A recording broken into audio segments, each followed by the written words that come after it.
Nobel انعام یافتہ ملالہ یوسفزئی کا نام پوری دنیا میں پہچانا جاتا ہے اور دنیا مانتی ہے کہ ملالہ کو اس مقام تک پہنچانے میں سب سے اہم کردار ادا کیا ان کے والد ضیاء الدین یوسفزئی نے۔ وہ کیا تجربات تھے جن سے گزر کر ضیاء الدین ایک ایسے والد بنے جس نے اپنی بیٹی کے پر کاٹنے کے بجائے اسے اونچا اڑنا سکھایا، یہ اب آپ پڑھ سکتے ہیں ان کی کتاب لیٹ ہر فلائی میں۔ کتاب کی امریکہ میں رونمائی کے موقع پہ ہماری ساتھی نخبت ملک نے ضیاء الدین یوسفزئی سے ان کی زندگی کے کچھ اہم پہلوؤں کے بارے میں بات چیت کی، آئیے دیکھتے ہیں۔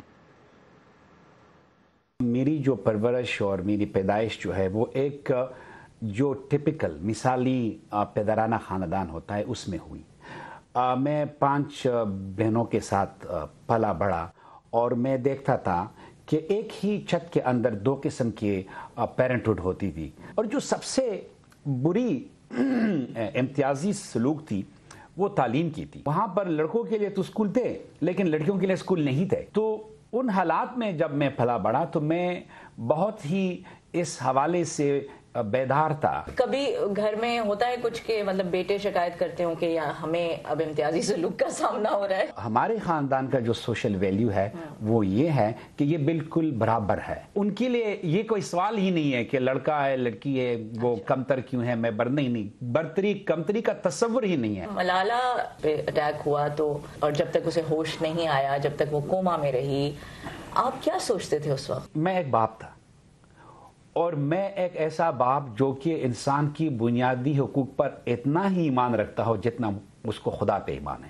ملالہ کو ایک نارمل سٹوڈنٹ سے جو کہ ہوتی ہیں بچیاں، شی لاؤڈ ایجوکیشن، اس کو ایک ایجوکیشن کے رائٹ کے لیے فائٹر بننا پڑا، اور یہ ہمارا مینڈیٹ نہیں تھا کہ ہمیں کسی نے ووٹ دیا تھا کہ آپ نے ہمارے حق کے لیے اٹھنا ہے۔ یہ مینڈیٹ ہوتا ہے ایک شہری کی حیثیت سے آپ کا، جو ہر ایک بندے کا ہوتا ہے۔ پاکستان کی اگر بات کریں تو بہت تنقید آئی آپ کے اوپر، آپ کی فیملی کے اوپر، آپ اس تنقید کو کیسے دیکھتے ہیں؟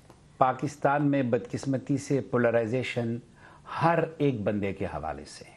میرے لیے سب سے برا دن وہ ہوگا جب میں اپنی نظروں میں خود مشکوک ہو جاؤں گا۔ ضیاء الدین صاحب، آپ کی سیاسی بصیرت اور سیاسی اویئرنیس اور آگہی جو ہے وہ خاصی ہے، آپ سیاست میں کیوں نہیں آئے؟ میں اصل میں زیادہ بلیو کرتا تھا کہ میں چینج لے آؤں، تبدیلی لے آؤں۔ میرا یہ شوق کم تھا کہ میں کوئی وزیر مشیر یہ بن جاؤں۔